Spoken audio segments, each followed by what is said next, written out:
Welcome to The Explainer. Right, let's dive straight into this. Today we're unpacking a highly specific and honestly kind of provocative social phenomenon. We're looking at some pretty wild claims made by the popular YouTube channel Japan Curious. They recently highlighted a trend that literally turns traditional relationship dynamics completely upside down. If you're into understanding the changing landscape of modern dating, social behaviors, and family planning, well, you're going to find this absolutely fascinating. So, here is the big question.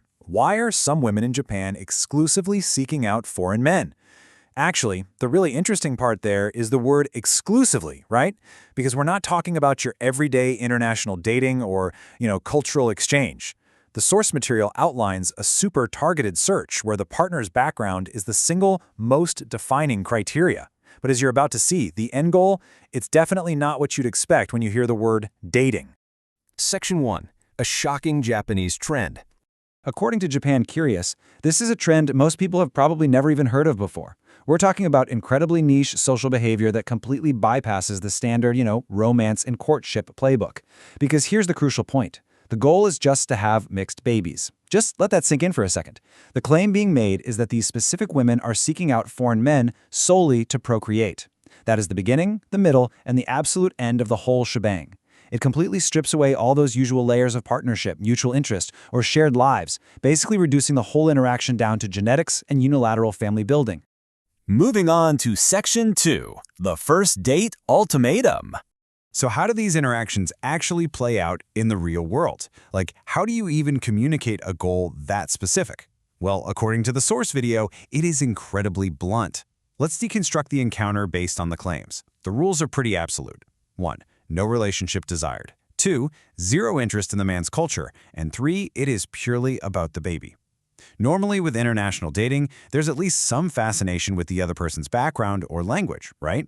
But here, the source explicitly states there is zero interest in any of that. It's a purely transactional setup. They aren't looking for a partner, they're literally just looking for a biological contributor. To really wrap your head around how stark this is, check out this direct quote highlighted by the source. "I want a baby with you, then you're gone." Japan Curious claims this exact sentiment is sometimes dropped on the very first date. I mean, imagine sitting down for coffee or dinner and that's the opening premise. It is the ultimate transaction. It leaves absolutely zero room for misunderstanding about what's being sought out of the encounter. Which brings us to Section 3, the motivation behind it. So, why? Why would someone engage in such a severe, zero-compromise arrangement? What drives a person to just bypass all normal societal rules about family and relationships? Well, the YouTube source dives into this, unpacking the core why that's allegedly fueling the trend. And the answer is rooted entirely in aesthetics.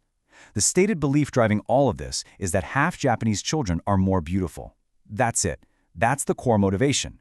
The video asserts there's this incredibly strong belief system around the physical attractiveness of mixed-race children, and it's so powerful that it prompts these women to seek out foreign men purely to achieve that exact genetic outcome. And it actually gets even more specific than just general beauty. What's really wild is the laser focus on one particular trait: bigger eyes. Yep, the source cites this exact physical characteristic as being highly desired. The deliberate pursuit of this specific aesthetic, literally just larger eyes for their child, is what allegedly motivates this entire transactional encounter, from the initial targeting all the way to those shockingly blunt first date ultimatums we just talked about. So, as we wrap up our analysis of these claims, I really want to leave you with this question. What are the implications of such a purely transactional approach to family building? Seriously, think about it. If relationships and cultural exchange are totally removed from the equation and creating life is reduced to just selecting for specific physical traits like bigger eyes, what does that mean for the foundation of those families? It's a really striking claim from Japan Curious, and it absolutely makes us reevaluate our basic assumptions about dating, intention, and human connection. It's definitely something deeply fascinating to chew on today. Anyway, thanks for joining me on this explainer, and keep questioning the world around you.